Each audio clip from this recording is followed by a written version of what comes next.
Hola chiquillos, muy buenos días, tardes, noches, espero se encuentren muy bien. En la clase de hoy vamos a culminar el tema del dogma central de la biología molecular o lo que ya conocemos como síntesis de proteínas.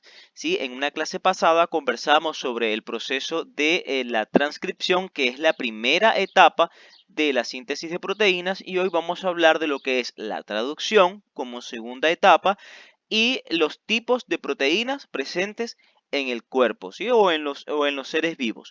Recordando un poco, les decíamos que las proteínas están presentes en todas partes de nuestro cuerpo, desde el punto de vista estructural, desde el punto de vista en la sangre, ¿sí? En nuestras neuronas, en fin, en todas partes hay proteínas. Por lo tanto, el cuerpo necesita producir esas proteínas. Ahora, ¿dónde se encuentra esa información para producir las proteínas?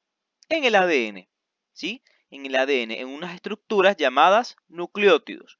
Y esos nucleótidos a su vez tienen unas bases nitrogenadas, como vemos acá, como es la timina que se une a la adenina y la citosina que se une a la guanina, cumpliendo lo que se conoce como la ley de Chargaff, como una especie de llave y cerradura. ¿Sí? Una llave funciona en su cerradura correcta, ¿cierto? Bueno, así es la timina con la adenina. La timina, siendo la llave, va a abrir a la adenina, se va a complementar con la adenina. Y la citosina, si fuese una llave, se complementa con la guanina. Nunca la timina con la guanina o, por ejemplo, la adenina con la adenina con la citosina. Bien, es importante que tengamos claro eso porque más adelante lo vamos a necesitar. Incluso lo comentamos en la clase pasada. Como les decía, recuerden que el dogma central de la biología celular se refiere a la síntesis de proteínas, que es el proceso de originar las proteínas. Ahora, ¿cómo se originan las proteínas? Bien, las proteínas se originan a partir de dos procesos conocidos como transcripción y traducción. La palabra transcripción, recuerden que se refiere a transcribir, tomar información para poder llevarla a otro lugar, ¿sí? Y en eso mismo consiste la transcripción en la síntesis de proteínas. Se toma la información del ADN, ¿cierto? A partir del ADN, de la información que está allí, que esa información se encuentra en forma de nucleótidos, de secuencia de nucleótidos, ¿sí? Esa información se extrae, pues se origina una nueva cadena llamada ARN mensajero. Esa cadena está formada por tripletes de nucleótidos. Triplete porque son tres nucleótidos. Adenina, uracilo, guanina, adenina, uracilo, citosina y así. Se va formando la cadena dependiendo de la proteína que yo quiera producir. En el caso que el cuerpo necesite producir. Muy bien.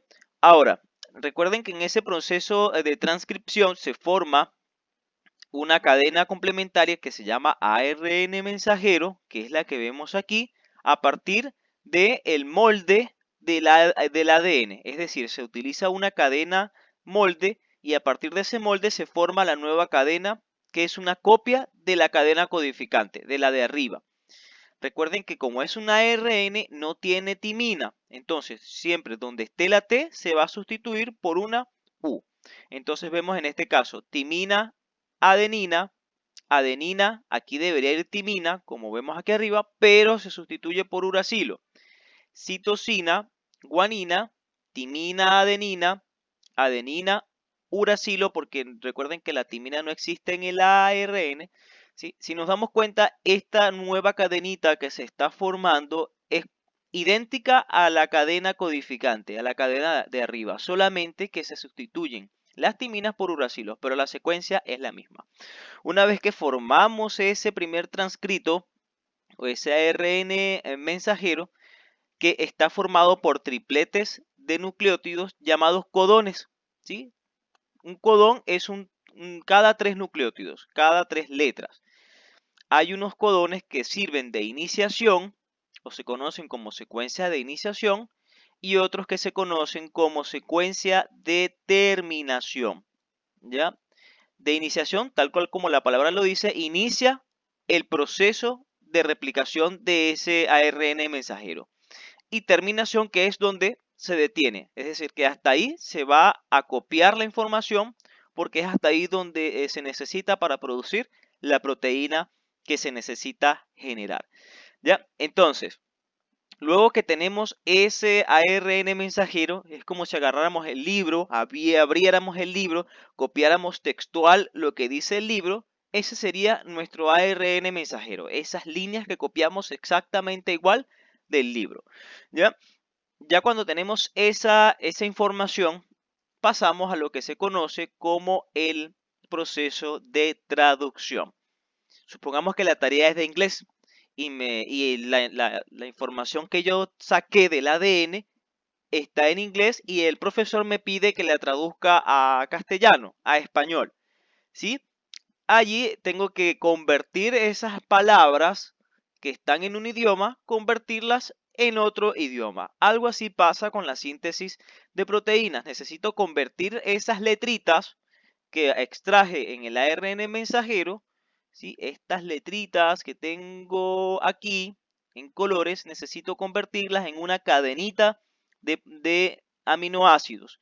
Y para eso se lleva a cabo el proceso de traducción. En la traducción se necesitan de tres componentes esenciales, que son los tres tipos de ARN. Necesitamos el ARN mensajero, que es la cadena que copiamos del libro, ¿sí? Del ADN. Necesitamos el ARN de transferencia, que son este grupito que tenemos aquí, que está formado por un anticodón, ¿sí? Un anticodón también es una secuencia de 3 nucleótidos. Se llama anticodón porque se complementa con el codón. Codón con anticodón. ¿Sí? Es como cuando yo, por ejemplo, si mi talla de zapatos es 32, entonces obviamente yo tengo que buscar un zapato que sea 32, ¿sí? Porque si busco uno 34 me va a quedar muy grande, o si ocupo uno 28 me va a quedar chico. Entonces así pasa con el anticodón y el codón. Deben complementarse uno con el otro, porque si no, no funciona. Ya como ocurre en la síntesis de proteínas o la complementariedad de las bases nitrogenadas, adenina con timina, citosina con guanina. ¿Sí? En este caso adenina con uracilo porque timina no existe en el ARN. Muy bien, entonces decíamos que el ARN de transferencia, este que estoy señalando aquí, tiene un anticodón que se complementa con el codón, tiene un aminoácido pegadito, unido, enlazado a él, ¿sí? Y eso es lo que le da forma a este ARN de transferencia, el anticodón y por el otro lado o por el otro extremo el aminoácido que se adjunta a ese anticodón. Por otra parte tenemos al ARN ribosómico, que es esto que vemos como oscurito, grisáceo de fondo, ¿sí? Es el ribosoma. Si lo ampliamos y lo queremos ver más grande, nos regresamos a esta lámina, ¿sí? Yo se los mostré en una oportunidad. Los ribosomas son estas esferitas que vemos aquí, estos gránulos o esferitas que vemos en el retículo endoplasmático rugoso. Ya es aquí donde ocurre la síntesis de proteínas. ¿Ok? Esos gránulos o esas esferitas están formadas por dos subunidades. Ya lo vamos a ver. Una subunidad mayor, que es como una cúpula grande, ¿sí? La estoy mostrando acá. Se movió. Y una subunidad menor, ¿sí? Subunidad mayor, subunidad menor. Este en realidad es el que va a cumplir la función de acoplar el ARN de transferencia con el ARN mensajero. Bien, como lo que vemos en la pantalla principal, esto que vemos aquí, ¿se dan cuenta? Aquí tenemos el ARN mensajero, esta cadena, ¿sí? Tenemos aquí el ARN de transferencia y este señor que vemos de color azul o morado parece, es el ARN ribosómico, la subunidad mayor acá, la subunidad menor aquí. Y esta es la cadenita que se forma de aminoácidos llamada polipéptido o proteína. ¿Ok? Ya, entonces retomemos aquí lo que veníamos conversando de la traducción.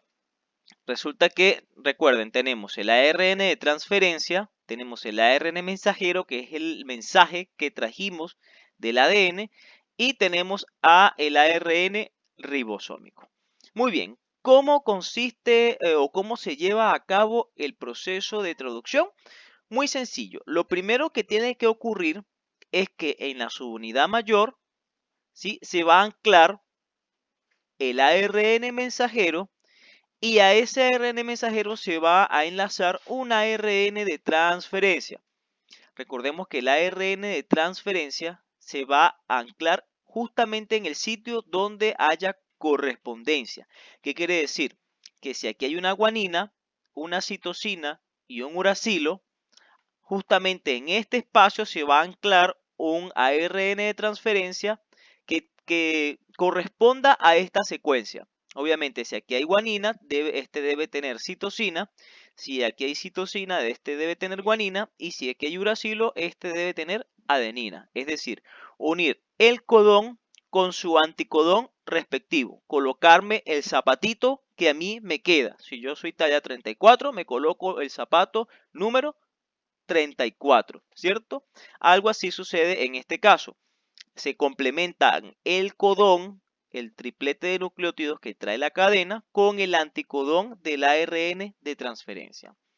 Al mismo tiempo, se va a colocar, o previamente, disculpen, se había colocado otro ARN de transferencia también cumpliendo la ley de complementariedad de las bases nitrogenadas, es decir, cumpliendo la correspondencia, ¿ya? Una vez que ese ARN de transferencia nuevo se ancla, esta cadenita, el mismo ribosoma mueve esta cadena de aminoácidos, la mueve a este nuevo ARN de transferencia como lo vemos en esta imagen, ¿sí? Entonces, este ARN de transferencia antiguo, que ya no tiene nada, ¡pup!, se va. Lo expulsa el ARN ribosómico, el ribosoma, lo expulsa porque ya lo utilizó, ¿sí? Y se queda con el ARN de transferencia en donde se enlazó la cadena de polipéptidos o la cadena de aminoácidos. Eso va a seguir ocurriendo, van a seguir cayendo ARNs de transferencia y se van a seguir complementando hasta en la cadena o ARN mensajero hasta llegar a una secuencia de terminación, ¿sí? Cuando llegamos a una secuencia de terminación, entonces esto deja de ocurrir y esta cadenita queda completamente libre, ¿sí? Se separa todo. El ARN mensajero se disuelve porque ya se utilizó. El ARN ribosómico, las dos subunidades se separan. El ARN de transferencia se separa también y queda esta cadenita generada ya, ¿sí? Que es la cadena, la proteína que yo quiero formar. Luego esa cadenita se va a otra parte de la célula que se llama el aparato de Golgi. Aquí se los voy a mostrar, este verdecito que está aquí. De aquí pasa para acá.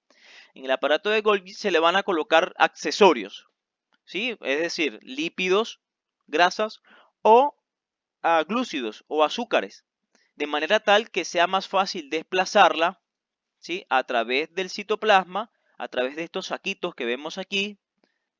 Estos saquitos van a llevar a esa proteína hacia el exterior de la célula y ya cuando se encuentran fuera, entonces son trasladados a través del torrente sanguíneo hacia el sitio donde son requeridas esas proteínas. Y así se cumple el proceso de la síntesis de proteínas o lo que conocemos como el dogma central de la biología. ¿Ya? Ahora bien, chiquillos, ¿cuántas proteínas o cuáles tipos de proteínas podemos encontrar en los seres vivos? Recuerden que las proteínas son macromoléculas, son moléculas grandes, tienen muchos átomos, ¿sí? Y cumplen muchísimas funciones en el cuerpo. Por ejemplo, una de sus funciones es que participan como enzimas digestivas. Para entender el concepto de enzima, con Z, la palabra enzima es una molécula cuya función es acelerar una reacción química.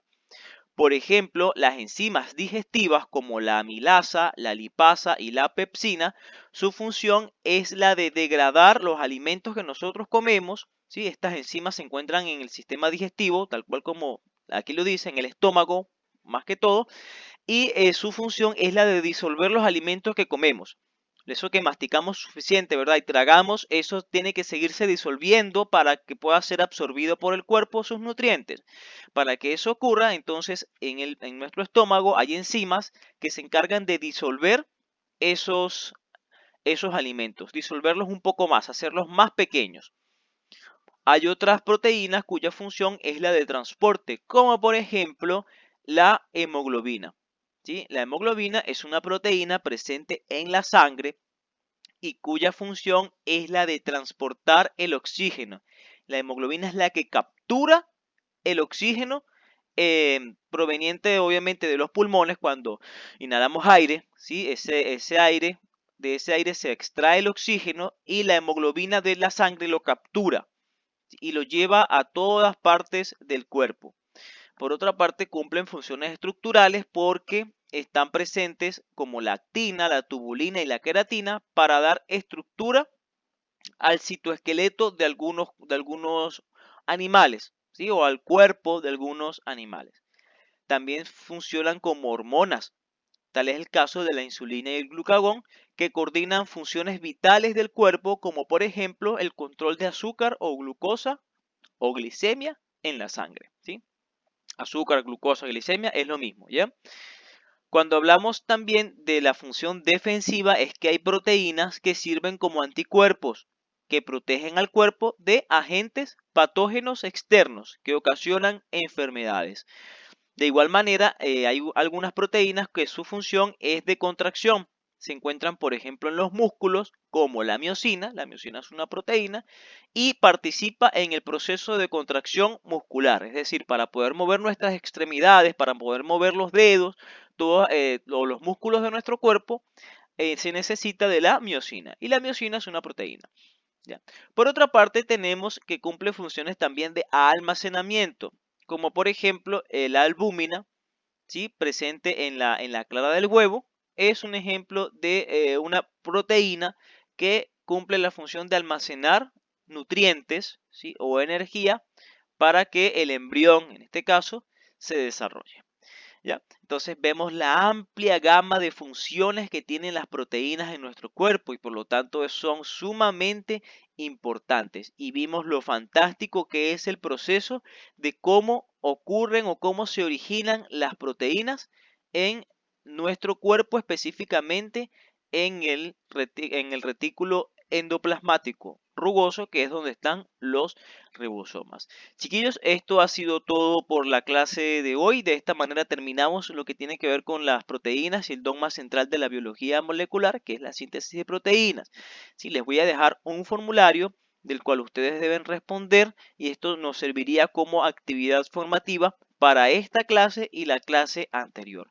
Recuerden que cualquier duda me pueden escribir por el Facebook, ¿sí? En el grupo que tenemos de biología electivo o de biología o científico de tercero medio, ¿ya? O a través del webclass. Allí estaré pendiente. Les mando un fuerte abrazo, se me cuidan mucho. Chao, chao.